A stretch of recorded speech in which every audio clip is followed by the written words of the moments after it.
Bismillahirrahmanirrahim. Alhamdulillahi rabbil alamin. Wa bihi nasta'inu ala umurid dunya waddin. Wassalatu wassalamu ala ashrafil anbiya'i wal mursalin wa ala alihi wa ashabihi ajma'in. Ya ayyuhalladzina amanu taqullaha haqqa tuqatih wa la tamutunna illa wa antum muslimun. Ma'asyiral muslimin rahimani wa rahimakumullah. Alhamdulillah kita dipertemukan lagi oleh Allah Azza wa Jalla di majelis taklim Komering ini, kajian Komering, kajian online. Ini adalah pertemuan yang kedua membahas surat Al-Fatihah. Yang lalu sudah kita bahas sampai iyyaka na'budu wa iyyaka nasta'in. Sekarang kita akan melanjutkan ayat yang berikutnya, ihdinas siratal mustaqim. Ihdina, hidayailah kami. Ihdi, hidayailah na kami. Kalau kita sorof, pelajaran sorof, hada yahdi hidayatan wa mahdan fahuwa hadin wa dhaka mahdiyun. Ihdi, hidayailah. Ihdi, hidayailah na kami. Ihdina, hidayailah kami. Di sini ada pertanyaan yang patut ditujukan kepada masing-masing kita. Kita semua muslim, berarti kita semua sudah dapat hidayah. Buktinya ketika ada seseorang masuk Islam, si fulan masuk Islam, maka kita berkomentar, alhamdulillah dapat hidayah. Si fulanah sekarang menjadi muslimah, alhamdulillah dapat hidayah. Jadi beragama Islam berarti dapat hidayah. Si fulan sekarang sholatnya nggak bolong-bolong, alhamdulillah dia dapat hidayah. Sekarang dia puasanya full, alhamdulillah dapat hidayah. Nah, kita semua beragama Islam, ya sholat, ya puasa dan yang lainnya, berarti kita semua sudah dapat hidayah. Nah, pertanyaannya, kenapa mesti memohon hidayah? Ini pertanyaannya. Kenapa mesti memohon hidayah? Dan sehari semalam minimal kita memohon hidayah kepada Allah 17 kali minimal. Sehari semalam sholat 5 waktu ada 17 rakaat, dan setiap rakaat kita pasti membaca Al-Fatihah. Dari antara ayat Al-Fatihah ada ayat berbunyi ihdina, hidayailah kami. Jadi 17 kali minimal kita mohon hidayah. Kenapa? Padahal kita ini adalah orang-orang yang sudah dapat hidayah. Jawabannya adalah Allah sendiri yang menjawab. Ada di dalam surat Asy-Syura ayat 52 dan ada dalam surat Al-Qasas ayat 56. Surat Asy-Syura ayat 52, Allah Azza wa Jalla berfirman,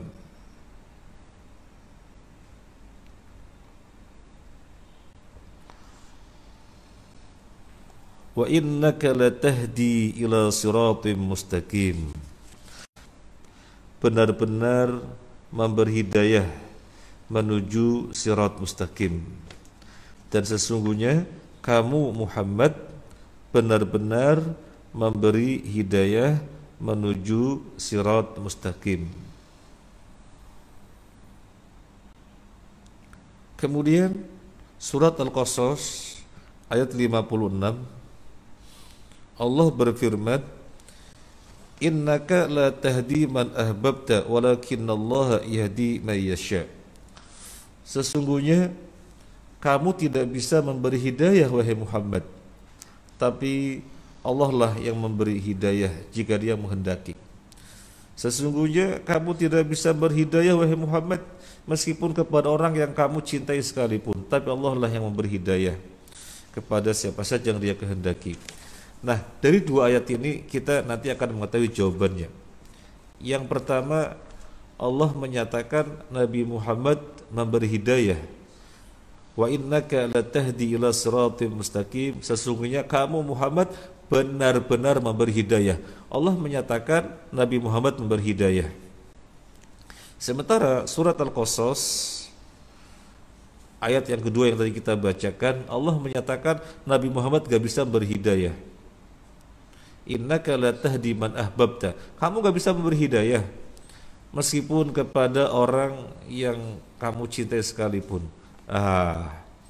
Apakah dua ayat ini kontradiktif? Apakah dua ayat ini kontradiktif, bertentangan? Ayat yang pertama Allah menyatakan Nabi Muhammad memberi hidayah. Ayat yang kedua Allah menyatakan Nabi Muhammad tidak bisa memberi hidayah. Apakah bertentangan? Jawabannya tidak mungkin ada ayat-ayat bertentangan. Gak mungkin.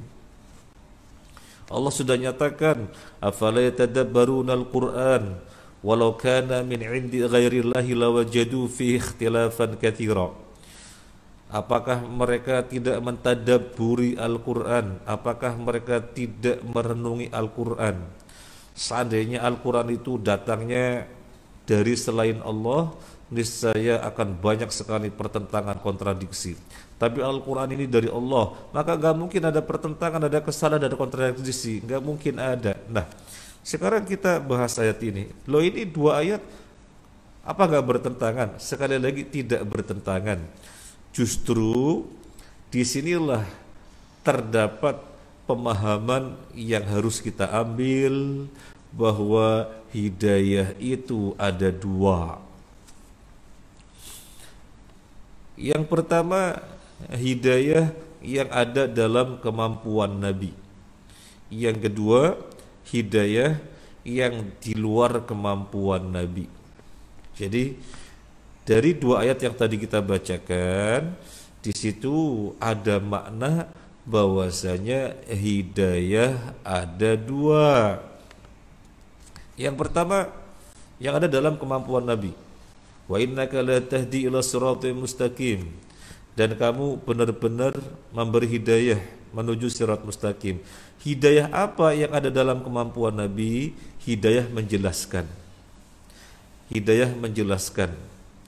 Ini yang benar, ini yang salah, ini hak, ini batil, ini lurus, ini bengkok, ini jalan menuju surga, kamu ambil. Ini jalan menuju neraka, kamu jangan ambil. Jadi hidayah menjelaskan. Ini yang ada dalam kemampuan Nabi. Dalam istilah lain, ilmu. Hidayah yang dalam kemampuan Nabi, istilah lainnya adalah ilmu. Hidayatul bayan, hidayah menjelaskan atau ilmu. Yang kedua, hidayah yang di luar kemampuan Nabi. Nabi gak mampu. Innaka la tahdi man ahbabta. Kamu gak bisa memberi hidayah meskipun kepada orang yang sangat kamu cintai. Nah, hidayah yang di luar kemampuan Nabi namanya hidayah taufik. Namanya hidayah taufik. Nah, jadi Allah sendiri yang menjelaskan. Kenapa kita sudah dapat hidayah tapi kita terus meminta hidayah minimal 17 kali sehari semalam? Jawabannya hidayah ada dua. Sekarang yang pertama terkait dengan hidayah ilmu. Ajukan pertanyaan kepada diri kita. Ilmu-ilmu dalam Islam Apakah kita sudah menguasainya 100%? Apakah kita berani menjawab ilmu-ilmu dalam Islam kita sudah menguasainya 100%? Al-Fatihah 7 ayat kita sudah tahu kandungannya, kita sudah membahas Al-Baqarah, kemudian Ali Imran, An-Nisa sampai An-Nas 114 surat gitu ya. Yang lalu saya salah menyebutkan surat dalam Al-Quran ada 124 ya, ya kurang teliti. Yang betul 114. Apakah 114 surat sudah kita kaji semuanya dan kita paham kandungannya? Kemudian hadis-hadis Nabi, ada hadis-hadis terkumpul dalam Sahih Bukhari, Muslim, Abu Dawud, At-Tirmidzi, An-Nasai, Ibnu Majah dan yang lainnya. Kemudian bab yang banyak sekali di dalam Islam, apakah kita sudah menguasainya? Sudah kita kuasai semuanya? Ajukan pertanyaan kepada kita. Niscaya kita akan menjawab belum. Belum kita kuasai semuanya. Kira-kira kita berani menjawab berapa persen ya? Ilmu-ilmu di dalam Islam kita sudah menguasai 50%. Berani bilang gitu? Kayaknya kok nggak berani ya. Terus kita berani bilang berapa? Ilmu-ilmu dalam Islam kita sudah kuasai 30%. Rasanya yo masih jauh sekali, nggak berani. Wis kalau begitu 10%, kita sudah menguasai ilmu-ilmu dalam Islam 10%. Kayaknya juga yo nggak berani. Terus baru berapa? Ya nggak tahu, berapa, sedikit sekali. Pantaslah kita memohon hidayah kepada Allah. Ihdina, hidayahilah kami. Jenis yang pertama. Jenis yang pertama. Apa dari hidayah yang pertama? Ilmu. Jadi kita memohon kepada Allah agar kita diberi ilmu.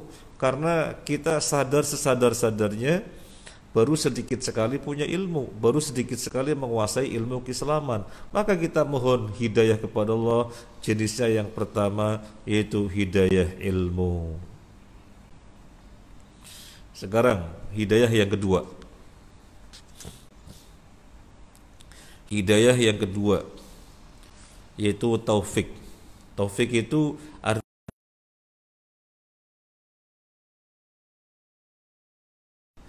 ilmu-ilmu yang cuma sedikit itu sudah kita lakukan semuanya.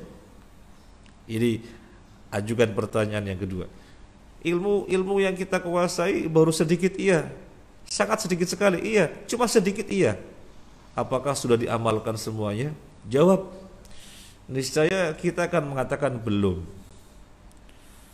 Saya misalnya sudah tahu ilmu tentang qiyamul lail, bahwasanya qiyamul lail, salat tahajud adalah salat yang paling utama setelah salat fardu.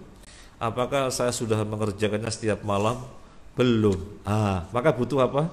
Butuh taufik. Butuh hidayah jenis yang kedua, yaitu hidayah taufik.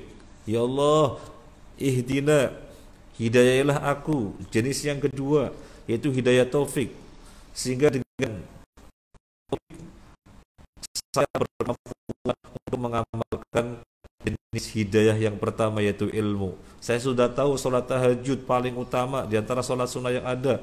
Maka hidayah yang pertama yang sudah saya dapatkan ini, bagaimana agar aku bisa melakukannya? Butuh hidayah yang kedua, yaitu hidayah taufik. Contoh yang lainnya sekarang, wanita-wanita muslimah sudah mengetahui pakaiannya namanya jilbab. Berarti mereka sudah berilmu, dapat hidayah jenis pertama. Sudah berilmu, pakaiannya namanya jilbab. Pertanyaannya sekarang, apakah semua wanita muslimah sudah mengenakan jilbab, berkemampuan mengenakan jilbab? Jawabannya belum. Maka yang dibutuhkan jenis hidayah yang kedua, yaitu hidayah taufik. Ihdina, hidayahilah kami. Ihdina, hidayahilah kami.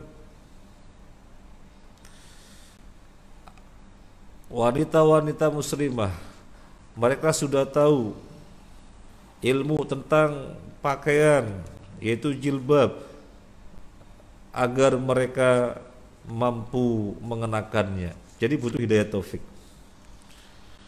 Kita ambil contoh yang lainnya.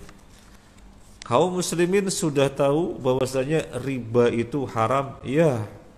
Berarti sudah dapat hidayah jenis pertama, yaitu ilmu, hidayah ilmu, riba itu haram. Pertanyaannya sekarang, apakah kaum muslimin semuanya sudah meninggalkan riba? Belum, maka butuh hidayah yang kedua, hidayah taufik, biar berkemampuan untuk mengamalkan ilmu yang telah diketahuinya. Sehingga dengan mengetahui, oh haram, maka mampu meninggalkannya. Sekali lagi, yang dibutuhkan adalah jenis hidayah yang kedua. Ma'asyiral muslimin rahimani wa rahimakumullah. Sekarang kita kembali merenung, karena belajar tafsir ini kan sebenarnya materi perenungan, materi penghayatan, materi tadabbur. Sekarang kita merenung, sekarang kita menghayati, sekarang kita melakukan tadabbur. Kira-kira kita ini sudah sesuai dengan permohonan kita apa belum ya? Kan kita memohon kepada Allah, ihdina, hidayahilah kami. Sekarang terkait yang pertama, hidayah apa tadi yang pertama? Hidayah ilmu, hidayah bayan, penjelasan atau ilmu. Nah, kita mohon kepada Allah, ihdina, hidayahilah kami. Jenis yang pertama yaitu ilmu. Kita memohon kepada Allah agar diberi ilmu. Pertanyaannya, kita hanya memohon, apa juga sudah mengupayakannya ya? Ini pertanyaan. Kalau kita memohon, ihdina minimal 17 kali. Ihdina 17 kali minimal sehari semalam, memohon agar diberi ilmu. Tapi kita tidak pernah mengupayakannya. Datang ke majelis taklim tidak, kemudian mengikuti kajian online tidak, beli buku agama enggak, lihat acara televisi dakwah enggak, bertanya kepada para kiai, para ustadz, para guru enggak, maka berarti orang tersebut belum sesuai dengan ayat yang dibaca. Hanya memohon, ihdina,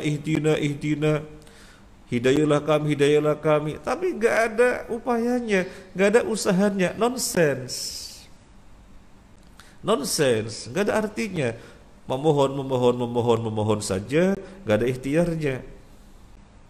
Memohon saja, malas ke majelis taklim, apalagi benci majelis taklim. Maka dia membaca ihdina sesungguhnya hanya lisan saja, tetapi tidak teraplikasikan dalam kehidupannya. Hanya memohon tanpa ikhtiar, tanpa upaya, nonsense. Jadi ibaratnya petani pengen panen padi tapi nggak pernah tabur benih. Ibaratnya nelayan pengen dapat ikan tapi tidak tebar jala di laut, ya nggak pernah dapat ikan, hanya berharap, itu omong kosong tanpa ada ikhtiar. Berarti kalau kita merenungi ayat ini, ihdina, kita kira-kira banyak dosa apa enggak ya? Kira-kira kita banyak dosa apa enggak ya? Kita bisa menyimpulkan kita sering sekali membohongi diri kita, berharap, tapi kita sendiri tidak melakukan upayanya. Kan membohongi diri kita sendiri. Perunungannya sampai sana. Kalau kita lihat ayat Al-Quran, Allah mengajari lafaz doa, Rabbi zidni ilma, ya Allah tambahilah saya ilmu. Ini merupakan tafsir dari ihdina. Ini merupakan tafsir dari ihdina, agar ditambah ilmu. Sekarang kita mengupayakan apa enggak? Kalau kita mengupayakan, dan maksimal mengupayakan, maka pujilah Allah, karena kita berarti sudah sesuai dengan ayat yang kita baca, ihdina. Sekarang sisi hidayah yang kedua.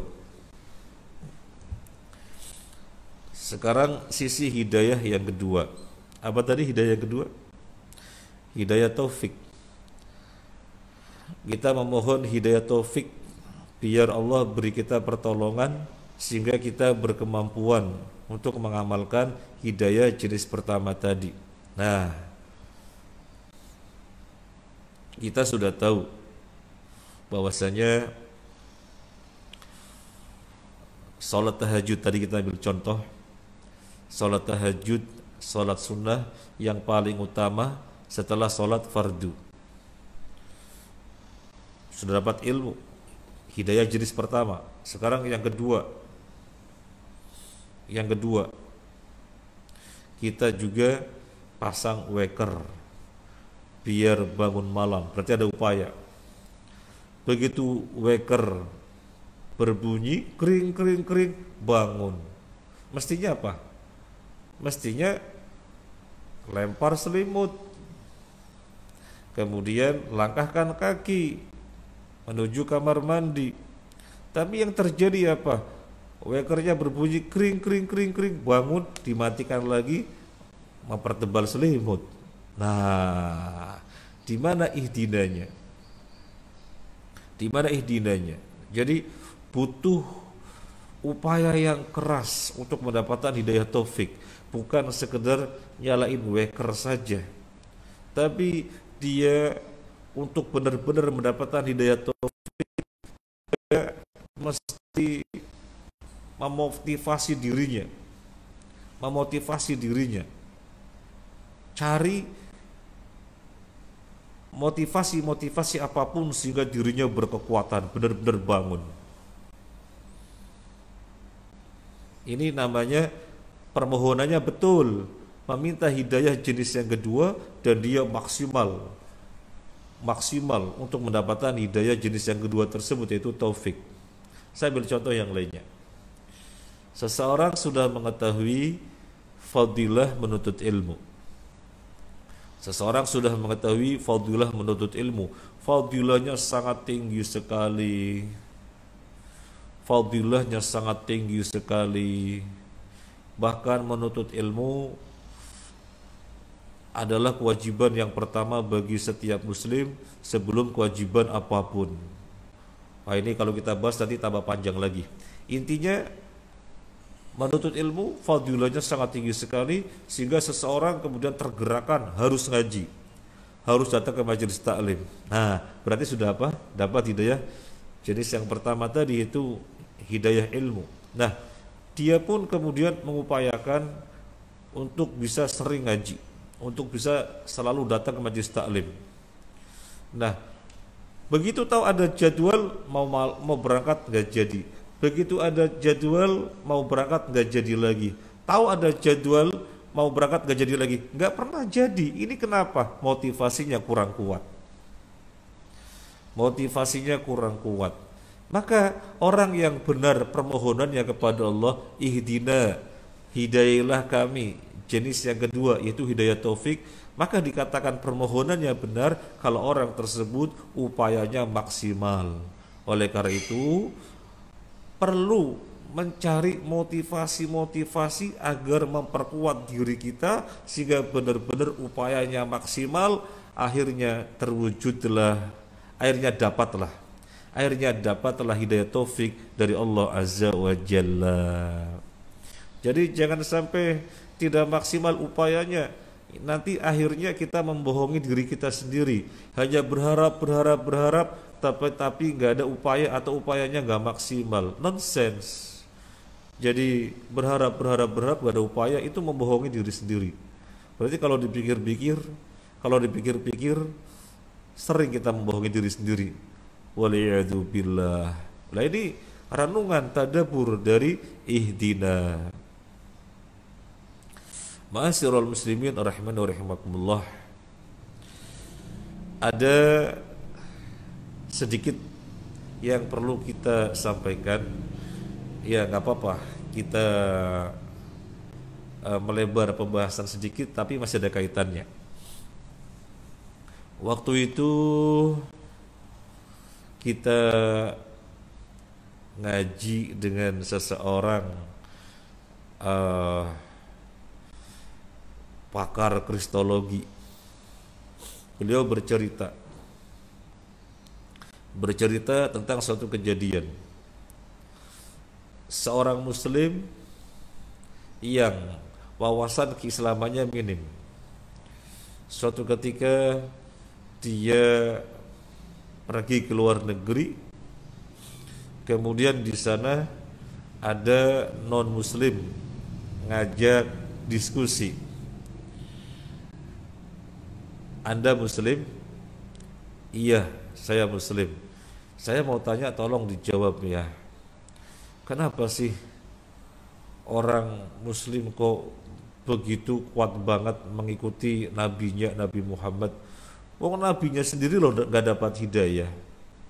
Wong nabinya sendiri loh belum dapat hidayah. Buktinya nabinya berdoa kepada Allah, ihdinas siratal mustaqim.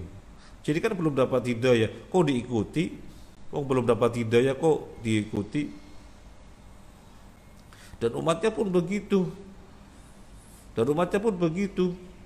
Tidak mantap dengan agamanya. Selalu mohon petunjuk terus, ihdina, mohon petunjuk terus. Berarti kan sebenarnya kalian meragukan agama kalian sendiri. Kalian belum dapatkan petunjuk. Adapun dalam agama kami, konsepnya nggak ngambang seperti itu, kata dia.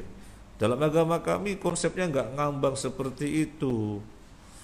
Asal meyakini satu dogma agama sudah nanti pasti masuk surga. Jadi pasti konsepnya, bukan ngambang seperti agama kalian, serba tidak pasti, serba belum jelas, sehingga minta petunjuk terus. Nah, ini syubhat.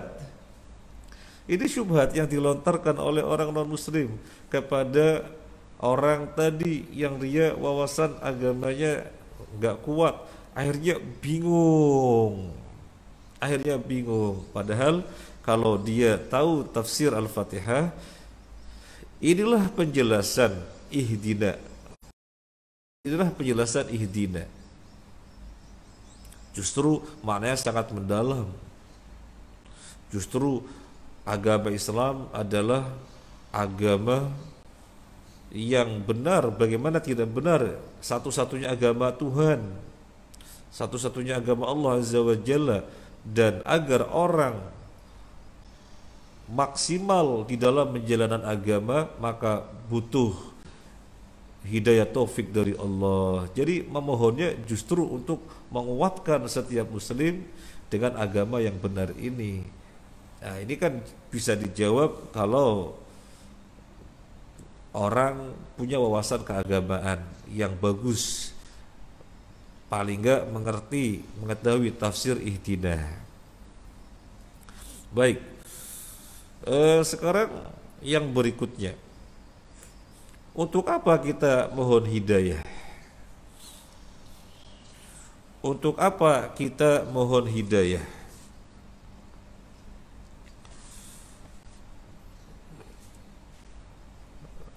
Jawabannya bagaimana? Untuk apa kita mohon hidayah? Jawabannya adalah as-siratal mustaqim. Jawabannya adalah as-siratal mustaqim. Ihdina, hidayahilah kami as-siratal mustaqim, untuk meraih sirat mustaqim. Jadi hidayah yang penjelasannya tadi sebagaimana sudah kita bahas. Nah, kita memohonnya dalam rangka untuk meraih as-sirat al-mustaqim. Secara bahasa artinya jalan yang lurus.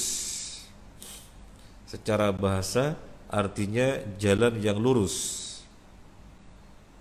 Sirat sebagai sebuah istilah adalah jalan yang dibentangkan di atas neraka. Siapa yang selamat meniti sirat, jalan yang dibentangkan di atas neraka tersebut, siapa yang selamat? Yang selamat adalah orang yang di dunianya mendapatkan hidayah. Yang ada dua macam tadi, hidayah ilmu dan hidayah taufik, mendapatkan pertolongan untuk mengaplikasikan ilmu tersebut. Itu yang selamat meniti sirat di atas neraka, jalan yang dibentangkan di atas neraka. Itu sirat sebagai sebuah istilah. Nah sekarang as-sirat al-mustaqim yang artinya adalah jalan yang lurus, itu tafsirnya apa? Nah kita akan bahas as-sirat al-mustaqim itu tafsirnya apa. Kita melihat penjelasannya dari keterangan Allah sendiri dalam Al-Quran. Yang pertama kita lihat surat Al-An'am. Surat Al-An'am, sebentar dulu, kita cari ayatnya, ayat 125.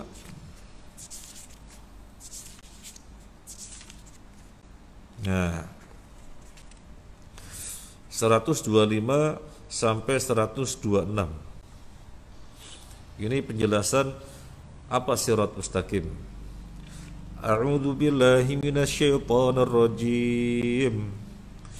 Faman yuridillahu ay yahdiyahu yashrah sadrahu lil Islam. Wa man yurid ay yudillahu yaj'al sadrahu dayiqan harajan ka'annama yas'adu fis sama'. Kadzalika yaj'alullahu rijsa 'alal ladzina la yu'minun. Wa hadza siratu rabbika mustaqima. Barang siapa yang Allah kehendaki mendapatkan hidayah, Allah akan lapangkan dadanya dia dengan Islam. Saya ulangi lagi. Barang siapa yang Allah kehendaki mendapatkan hidayah, Allah akan lapangkan dadanya dengan Islam, dan seterusnya. Keterangan yang berikutnya sampai Allah berfirman, wa hadza siratu rabbika mustaqima. Inilah sirat Tuhanmu yang lurus. Inilah sirat Tuhanmu yang lurus. Inilah sirat yang lurus dari Tuhanmu. Jadi apa sirat yang lurus dari Tuhanmu? Apa jalan yang lurus dari Tuhanmu? Islam. Islam. Jadi sirat mustaqim adalah Islam. Barang siapa yang Allah kehendaki mendapatkan hidayah, niscaya Allah lapangkan dadanya dengan Islam, dan seterusnya keterangan-keterangan sampai Allah berfirman, inilah sirat dari Tuhanmu yang lurus.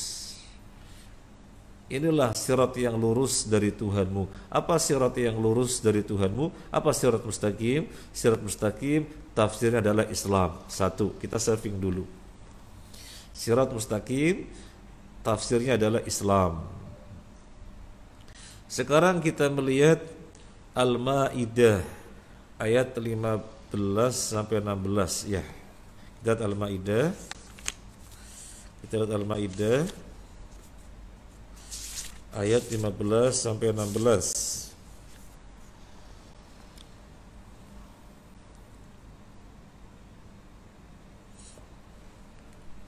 Di dalam ayat 15 kita sesuai dengan tema saja, waqaf yang terakhir.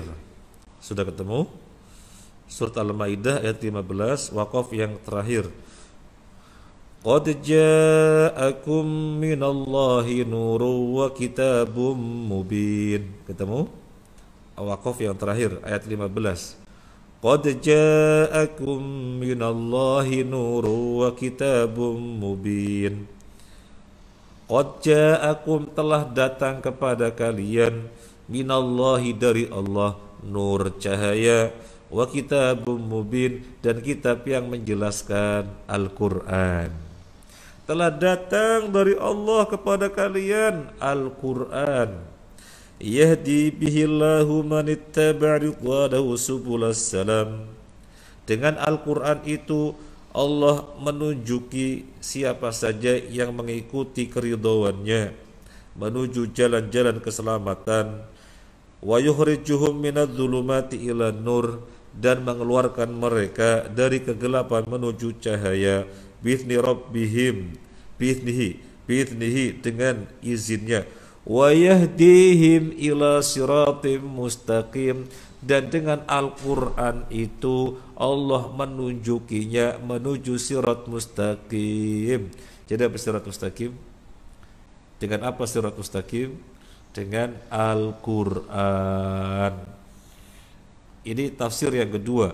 Sirat mustaqim adalah Al-Quran. Di saving. Tadi yang pertama apa? Sirat mustaqim yang pertama tafsirnya apa? Islam.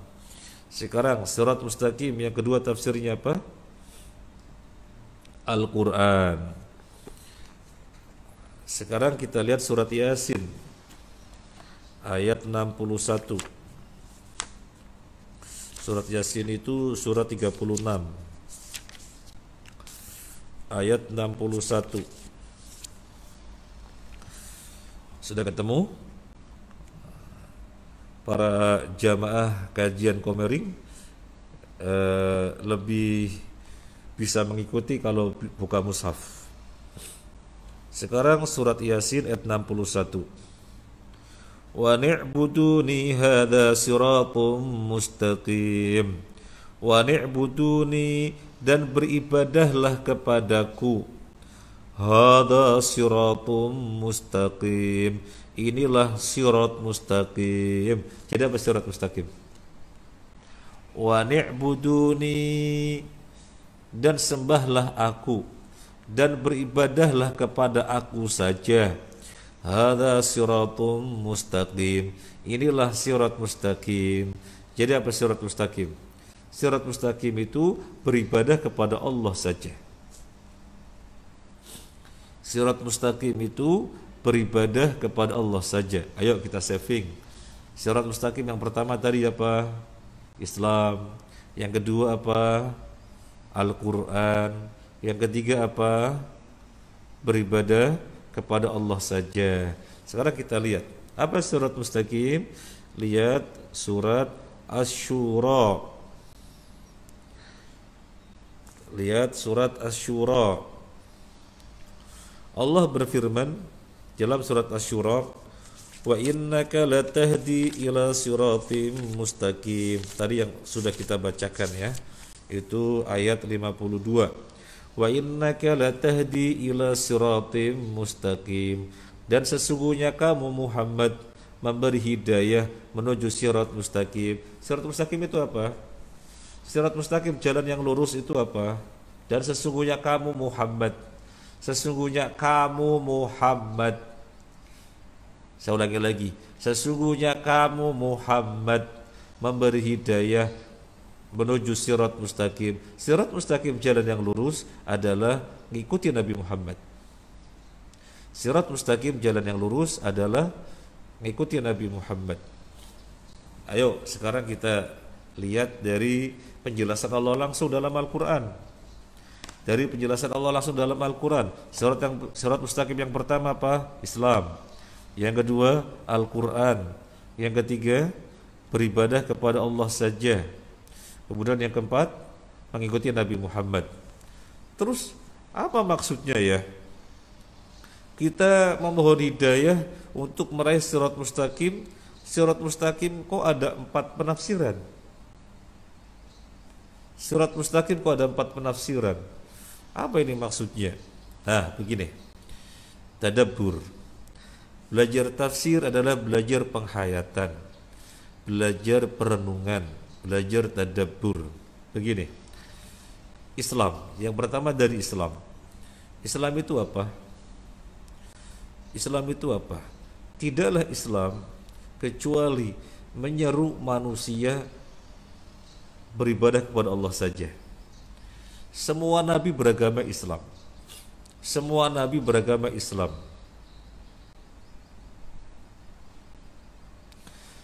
Nabi siapapun beragama Islam. Allah nyatakan dalam surat Al-Hajj,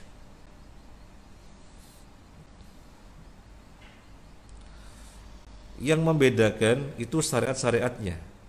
Nabi yang satu dengan nabi yang berikutnya, dengan nabi yang berikutnya, dengan nabi yang berikutnya, sampai nabi yang terakhir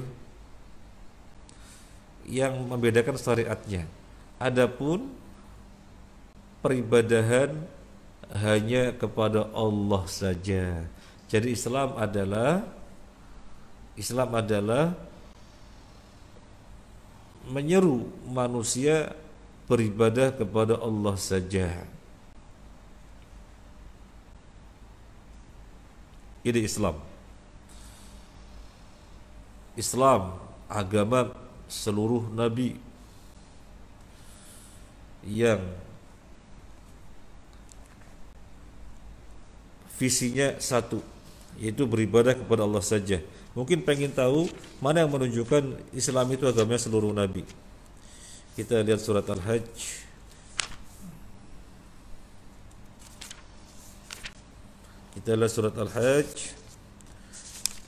ayat 78. Di tengah-tengah ayat 78 Allah berfirman, huwa sammakumul muslimina min qablu wa fi hada. Dialah Allah menamai kalian dengan sebutan muslim dari dahulu sampai sekarang ini. Kalian Allah namai dengan muslim dari dahulu sampai sekarang ini. Apa kata Ibnu Abbas?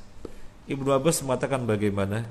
Ibnu Abbas mengatakan semua nabi dengan umatnya itu beragama Islam, maka Allah sebut muslim. Ini kata Ibnu Abbas. Jadi Islam adalah agama seluruh nabi yang visinya satu, sama, seluruh nabi sama, syariat yang berbeda-beda, tapi visinya sama, yaitu menghambakan diri kepada Allah, beribadah kepada Allah saja.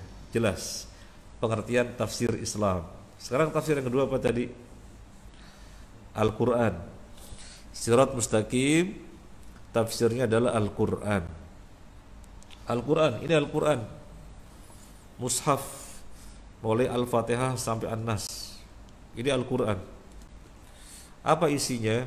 Isinya ada penjelasan hukum-hukum, isinya ada sejarah tentang umat-umat terdahulu, isinya ada tentang kisah-kisah, isinya ada janji dan ancaman, isinya ada berita tentang surga, tentang neraka, isinya ada tentang diutusnya para nabi-nabi, isinya ada tentang rububiyah Allah, bagaimana Allah mengatur alam semesta, dan yang lain-lain.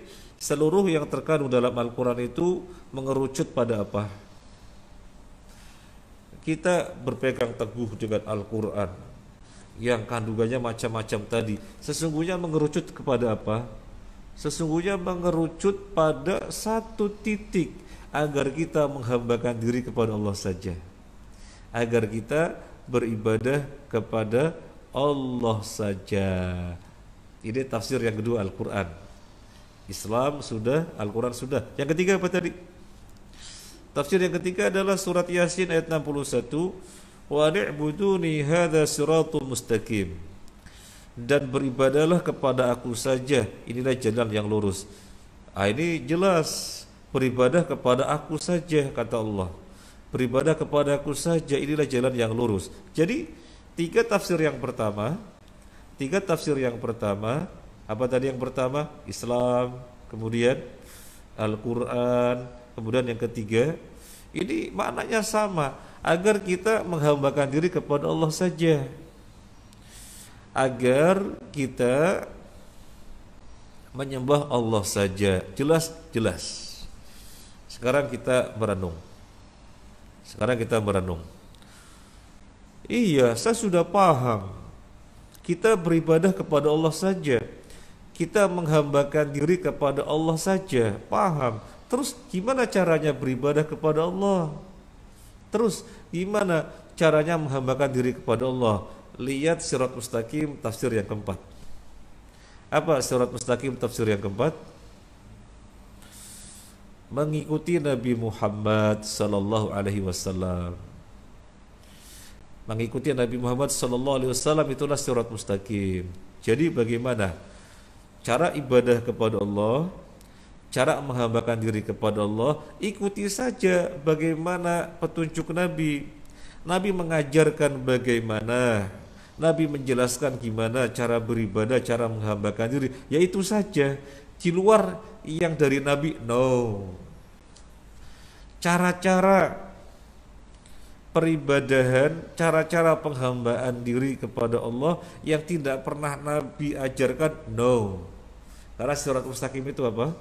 Syarat mustaqim itu mengikuti Nabi Muhammad. Nah, jadi 4 tafsir tadi, makna syarat mustaqim adalah beribadah kepada Allah saja, dan tata cara ibadahnya, tata cara penghambaan dirinya harus hanya dengan yang Nabi sallallahu alaihi wasallam ajarkan. Di luar itu enggak. Di luar itu enggak. Berarti kalau ada orang beribadah kepada Allah dengan tata cara yang dibikin-bikin sendiri, tidak pernah ada dari Nabi, maka sirat mustaqimnya dipertanyakan. Maka sirat mustaqimnya dipertanyakan. Padahal setiap hari baca ihdinas siratal mustaqim, tapi ternyata tidak klop dengan yang dimaksud. Makanya butuh dipahami ini. Jangan sekedar modal semangat, butuh dipahami, ada ilmunya. Nah, kita lanjutkan sekarang.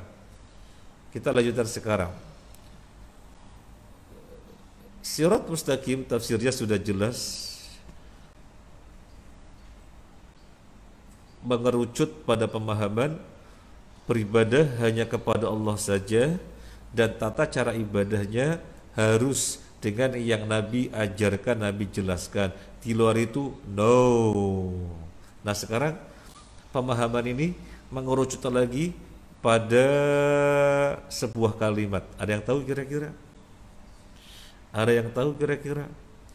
Beribadah itu hanya kepada Allah saja. Bagaimana tata cara ibadahnya? Harus hanya dengan yang Nabi ajarkan saja. Di luar itu enggak. Itu kan makna sirat mustaqim. Sekarang mengerucut pada kalimat apa? Ada yang bisa menjawab? Oh, ini kan enggak dua arah ya. Ya dijawab masing-masing di rumah. Anggap saja saya mendengar. Makna sirat mustaqim ini dengan penjelasan demikian mengerucut pada kalimat la ilaha illallah Muhammadur Rasulullah. Jadi akhir kata dari tafsir sirat mustaqim adalah la ilaha illallah. Berarti kita memohon hidayah dalam rangka meraih sirat mustaqim. Artinya kita memohon hidayah untuk mencapai la ilaha illallah. Sekaligus ini menunjukkan la ilaha illallah itu bukan sekedar kalimat yang diucapkan, tetapi la ilaha illallah Muhammadur Rasulullah adalah kalimat yang mengandung konsekuensi yang kita harus terapkan di dalam kehidupan kita, setiap napas dan setiap langkah kita. Kalau kita mengaplikasikan la ilaha illallah Muhammadur Rasulullah di dalam setiap langkah kita dan di dalam setiap napas kita, maka berarti la ilaha illallah Muhammadur Rasulullah terjiwai oleh diri kita, dan nanti insya Allah berdampak ketika kita meninggal dunia, mudah mengucapkan la ilaha illallah. Ma'asyiral muslimin rahimani wa rahimakumullah, semoga Allah merahmati kita semuanya. Jadi inilah tujuan kita memohon hidayah. Untuk apa? Untuk meraih la ilaha illallah, untuk meraih sirat mustaqim yang ternyata tafsirnya adalah la ilaha illallah.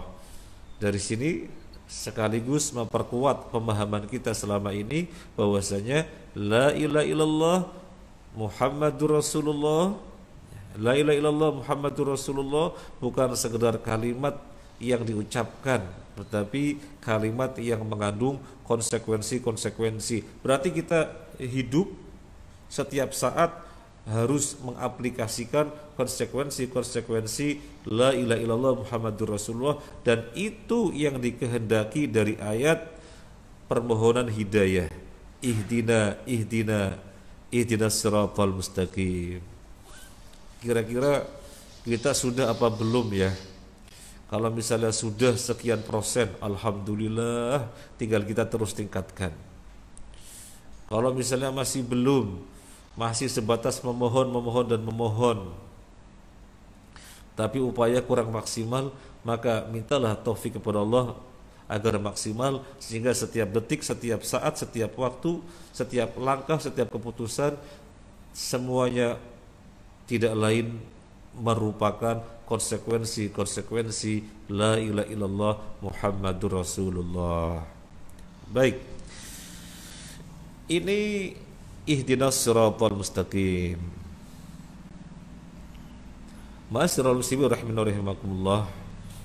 Yang namanya orang biasanya akan lebih terdorong, akan lebih termotivasi kalau ada contoh, kalau ada teladan. Misalnya begini, saya pengen sukses dagang, maka yang kita cari siapa ya teladannya ya yang selama ini sudah sukses dagang. Oh, si fulan. Si fulan kemudian dipelajari gimana langkah-langkahnya, gimana step-stepnya, gimana formulanya, kan begitu. Saya pengen sukses belajar bahasa Inggris, kok susah ya. Siapa ini teman di kelas yang sudah sukses bahasa Inggris? Oh, si fulan. Oh, gimana dia caranya ya. Jadi kita lebih terdorong, termotivasi kalau ada contoh, kalau ada teladan. Atau misalnya yang lainnya, wah saya ini kok bodinya enggak berotot ya.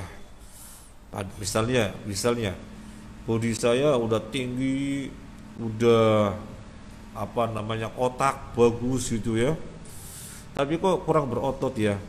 Saya pengen berotot. Nah, siapa yang berotot ya? Oh, si fulan. Kemudian ada teladannya, gimana caranya biar berotot. Jadi orang itu lebih termotivasi, lebih terdorong untuk berbuat sesuatu kalau ada contohnya, kalau ada teladannya. Nah, sekarang kita memohon hidayah adalah untuk meraih sirat mustaqim, untuk meraih la ilaha illallah Muhammadur Rasulullah. Siapa ya yang telah meraih sirat mustaqim? Siapa ya? Siapa ya yang telah meraih sirat mustaqim? Biar kita lebih semangat, biar kita lebih terdorong. Siapa ya yang telah meraih sirat mustaqim? Ternyata jawabannya pada ayat yang berikutnya. Siratal ladzina an'amta 'alaihim. Nah, ini jawabannya. Siratal ladzina an'amta 'alaihim. Jalannya orang-orang yang telah engkau beri nikmat. Oh, sirat mustaqim itu jalannya orang-orang yang telah engkau beri nikmat. Jalannya orang-orang yang telah Allah beri nikmat. Siapa saja ya mereka? Allah jelaskan dalam surat An-Nisa ayat 69. Surat An-Nisa ayat 69. Nah, sudah ketemu belum? Para jamaah kajian Komering sudah ketemu? An-Nisa 69. Siapa sih orang-orang yang Allah kasih kenikmatan? Siratal ladzina an'amta 'alaihim. Jalannya orang-orang yang telah engkau beri nikmat. Siapa sih?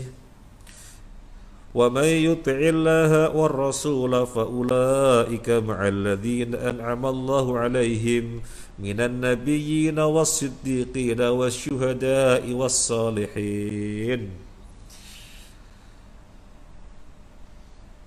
orang yang mentaati Allah dan Rasulnya, maka mereka akan bersama dengan orang-orang yang telah Allah beri nikmat. Siapa saja orang-orang yang telah Allah beri nikmat, minan nabiyyin, para nabi, wasiddiqin, orang yang siddiq, jujur, wasyuhada, orang yang mati syahid, wassalihin, orang yang soleh.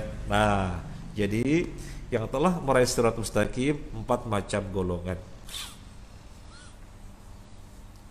Yang telah meraih sirat mustaqim 4 macam golongan. Yang pertama siapa? Nabi. Yang kedua siapa? Siddiqin, orang yang jujur.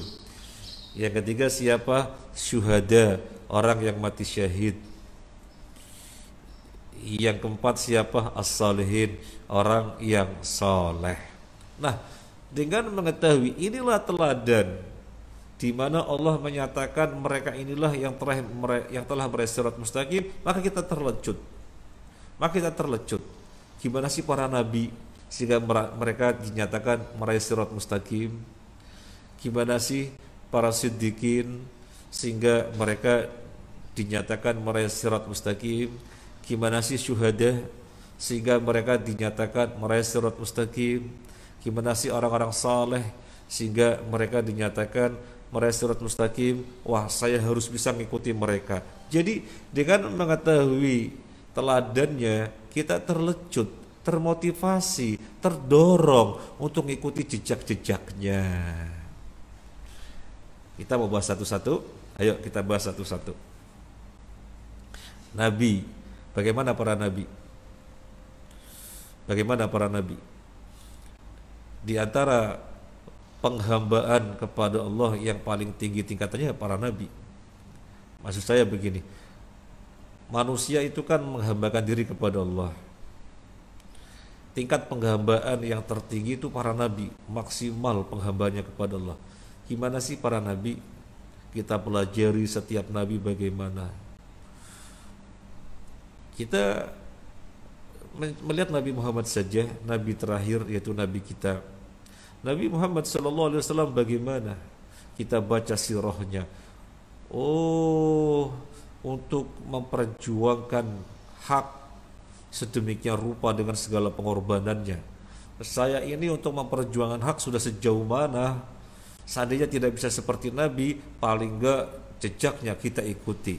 Saya pengen masuk kategori meraih sirat mustaqim. Nabi Muhammad itu sampai dilemparin batu dan seterusnya, sampai mau dibunuh, tetapi tetap kokoh tegar. Saya berjuang di atas kebenaran ini kan gak sampai taruhannya nyawa, enggak, jadi masih jauh sekali dari resiko yang Nabi dapatkan. Masa saya tidak berjuang? Wah, saya harus berjuang. Seandainya gak bisa seperti Nabi, paling gak jejaknya. Nah, dilihat sirah Nabi Muhammad SAW. Sekarang siddiqin. Bagaimana siddiqin? Level nomor 2 setelah Nabi, ya. Level nomor 2 setelah Nabi yang meraih sirat mustaqim. Gimana sih siddiqin? Siddiqin itu artinya orang-orang yang jujur. Orang-orang yang jujur keislamannya. Loh, apa kita gak jujur keislamannya? Nah, kita lihat siapa orang-orang yang jujur. Dalam satu riwayat, secara lisan beliau menyebut dalam satu riwayat di satu majelis. Beliau menyatakan siddiqin adalah Abu Bakar dan Umar. Siddiqin adalah Abu Bakar dan Umar. Kisahnya begini. Ini diantara riwayat yang menunjukkan siddiqin, orang yang meraih derajat siddiqin, yang derajatnya di bawah Nabi, adalah Abu Bakar dan Umar. Abu Bakar itu gimana? Umar itu gimana? Begini, Nabi menyampaikan kepada para sahabat, dulu ada sapi tersebut dinaiki, kemudian dipukul-pukul oleh yang naiki sapi tersebut.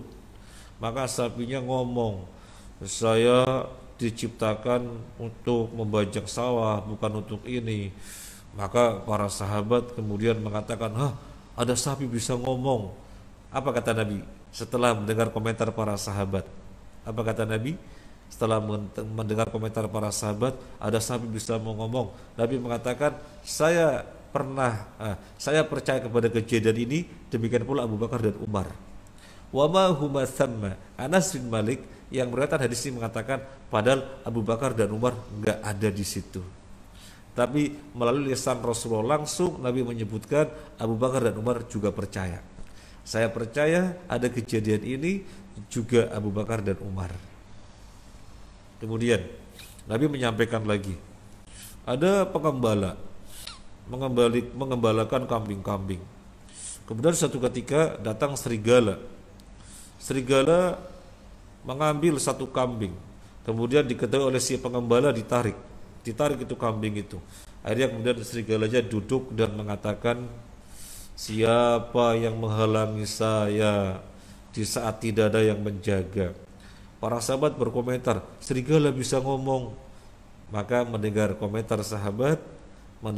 para sahabat, Nabi mengatakan, saya percaya kepada kejadian ini, demikian pula Abu Bakar dan Umar. Kata Anas bin Malik, wa ma huma thamma. Padahal Anas Malik mengatakan padahal keduanya gak ada di situ. Tapi melalui lisan Rasulullah langsung Abu Bakar dan Umar percaya. Kenapa sedemikian rupa? Karena Nabi tahu persis tingkat kejujuran berislamnya Abu Bakar dan Umar. Tingkat kejujurannya Abu Bakar dan Umar di dalam berislam. Yuk kita lihat gimana sih Abu Bakar, gimana sih Umar. Tingkat kejujurannya bagaimana? Abu Bakar didatangi Nabi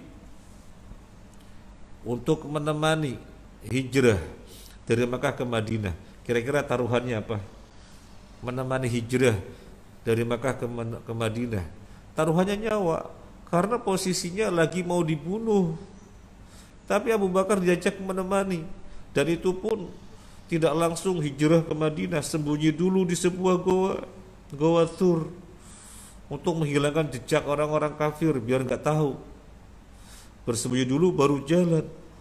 Abu Bakar semangat sekali menemani Nabi, padahal taruhannya nyawa. Ini bukan menemani untuk rekreasi jalan-jalan ke Cuban Rondo, ke kakek bodoh, bukan. Tetapi menemani hijrah yang taruhannya nyawa. Kok Abu Bakar bisa dengan sigapnya seperti itu? Lah itulah kejujurannya dalam berislam. Dia tahu persis bahwasanya Nabi harus dicintai melebihi seseorang mencintai dirinya. Nabi harus dicintai melebihi cintanya seseorang kepada dirinya. Dan Abu Bakar jujur dengan ajaran Islam ini, dia terapkan meskipun taruhannya nyawa.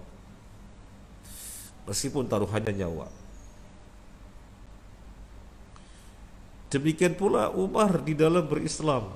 Apapun yang merupakan ajaran Islam, maka Umar menunjukkan tingkat kepercayaan yang sangat tinggi. Sehingga apapun yang merupakan ajaran Islam langsung diambil, diembat, dilaksanakan. Tingkat kejujurannya sangat tinggi. Sehingga Nabi mengatakan, kalau ada Nabi setelah aku, maka dialah Umar. Jadi tingkat kejujurannya di dalam beragama yang sangat tinggi. Ini dalam satu majelis As-Siddiqin, Nabi SAW sebutan Abu Bakar dan Umar. Tentunya masih banyak yang lain, tetapi ini saya sebutkan dalam satu majelis. Bisa nggak kita seperti Abu Bakar dan Umar? Bisa nggak kita ngikuti Abu Bakar dan Umar? Kejujuran kita dalam Islam ngikuti jejaknya Abu Bakar dan Umar, sehingga kita masuk golongan As-Siddiqin. Sekarang begini, Allah berfirman, wa halallahu al-bai'a wa harrama riba. Allah menghalalkan jual beli dan mengharamkan riba. Ini ajaran Islam. Kemudian kalau misalnya ada orang mengatakan, iya ya, saya tahu riba haram, ayatnya jelas, tapi kan waduh, ya nanti dululah. Soalnya gimana ya, kalau saya lepas ini, wah nanti saya pemasukannya gimana? Banyak pertimbangan. Ini namanya tingkat kejujurannya di dalam berislam dipertanyakan. Coba lihat para sahabat. secara umum. Kalau tadi kita lihat Abu Bakar dan Umar secara khusus, kita lihat Abu Bakar secara lihat para sahabat secara umum. Ketika turun ayat yang menegaskan haramnya Homer, itu para sahabat lagi apa? Kalau waktu itu Homer belum diharamkan. Ketika turun ayat yang menegaskan haramnya Homer, waktu itu ada sahabat yang lagi pesta-pesta Homer. Ada yang baru satu teguk, ada yang hampir habis satu gelas dan yang lain-lain. Maka ketika haram dan mereka tahu ayat itu turun, ya sudah berhenti. Nggak ada yang kemudian tanggung masih satu teguk lagi. Oh nggak ada, sudah. Nggak ada yang mengatakan loh sudah diharamkan ya. Ada ayat mengharamkan ya. Saya baru nyicipin sedikit, tanggung nggak? Tak minum lagi nanti saya berhenti. Oh nggak ada, haramnya haram sudah berhenti. Jadi kejujuran dalam berislam sangat tinggi. Ini siddiq. Kejujurannya di dalam Islam sangat tinggi. Bahkan ketika itu di Madinah, Khomer Madinah dalam catatan sejarah adalah khomer yang kualitasnya tinggi sehingga merupakan komoditi perdagangan yang mendatangkan uang yang banyak. Tapi begitu turun ayat penegasan haramnya khomer, para sahabat nggak pakai babi bu pertimbangan tapi kan nggak ada, haramnya haram, langsung ditumpahkan sehingga dari gudang-gudang ditumpahkan di jalan-jalan dan sejarah mencatat jalannya sampai becek sampai banjir. Itu kejujuran dalam berislam. Maka mereka sedikit insya Allah. Kita gitu enggak ya? Kita gitu enggak ya? Sekarang kita ambil contoh. Kita sudah tahu bahwasanya Islam mengajarkan kalau kita memberikan kepada orang, maka yang utama adalah sesuatu yang kita sukai. Kalau misalnya yang terjadi, wah ini saya suka, jangan ini saya suka, jangan ini saya suka, jangan terus ini aja yang hampir busuk nih, kasihkan ke orang, ya namanya tahu tentang ajaran yang sesungguhnya, tetapi dia tidak jujur untuk berislam, tidak jujur dengan ajarannya sendiri. Nah ini kita dipertanyakan untuk menjadi siddiq. Tapi kalau kemudian kita mengetahui ayat lan tanalul birra hatta tunfiqu mimma tuhibbun, kalian tidak akan meraih kebaikan sehingga kalian menginfakkan apa yang kalian sukai. Nah, kemudian kita keluarkan apa yang kita memang sukai, yang kita sukai kita keluarkan. Yang tidak kita sukai jangan, saya saja gak suka kok, buat orang lain jangan. Pujilah Allah, berarti kita sudah jujur dengan ajaran kita. Ini sekedar contoh-contoh, kalau kita ambil sangatlah banyak. Kita ambil contoh satu lagi. Ajaran Islam memerintahkan kita untuk beranak banyak apa sedikit. Semua kita tahu ajaran Islam memerintahkan kita untuk beranak banyak. Nabi bersabda dalam hadis yang maknanya, saya akan berlomba-lomba berbanyak-banyakan umat dengan para nabi yang lain pada hari kiamat. Ini menunjukkan Nabi mengharapkan umatnya banyak. Artinya Nabi berharap agar setiap muslim anaknya banyak. Itu ajaran Islam, kita sudah tahu. Tapi dalam kenyataannya kita berlomba-lomba usaha memperbanyak anak apa membatasi anak. Kalau terjadi kita membatasi anak, maka kejujuran kita dalam berislam dipertanyakan. Jadi levelnya seberapa? Apakah sudah masuk kategori siddiqin? Akan begitu. Apalagi kita tahu ajaran Islam menjelaskan jangan pernah takut masalah rizki. Kata Allah, nahnu narzuqukum wa iyyahum. Kami yang memberi rizki kalian dan beri rizki mereka. Tapi kemudian ada orang membatasi anak, khawatir nanti gak bisa ini. Padahal dia sudah tahu firman Allah, nahnu narzuqukum wa iyyahum. Kami yang memberi rizki kalian dan mereka. Tapi kemudian takut. Berarti membenarkan agamanya atau jujur di dalam berislamnya, levelnya dipertanyakan. Apakah bisa masuk kategori disebut siddiq seperti itu? Tadi kita bilang satu contoh lagi ya. Nah ini saya tambahin lagi, jadi satu contoh lagi yang terakhir. Nah, kalau tadi satu contoh lagi, ini satu contoh lagi yang terakhir. Contoh, wanita muslimah sudah mengetahui waqarna fi buyutikunna wala tabarrujna tabarrujal jahiliyah. Jadi ayat ini mengajari kita agar wanita muslimah jangan tabarruj, keluar dari rumah tidak bersolek, keluar dari rumah tidak memakai parfum.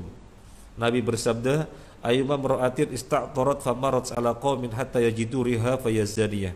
Wanita mana saja keluar dari rumah dalam keadaan berparfum, lalu ada kaum mencium aroma wanginya, maka dia pezina. Tahu, tapi kemudian orang pikir-pikir, waduh, masa sih nggak berparfum? Waduh, gimana ya? Ya saya tahu ayat ini, tahu hadis ini, tapi kan, banyak tapi kan. Nah artinya ini tingkat kejujurannya di dalam Islam dipertanyakan. Apakah pantas masuk kategori siddiqin? Nah ini nabiyin siddiqin. Sekarang syuhada. Apa syuhada? Mati syahid. Ini level yang ketiga setelah nabi.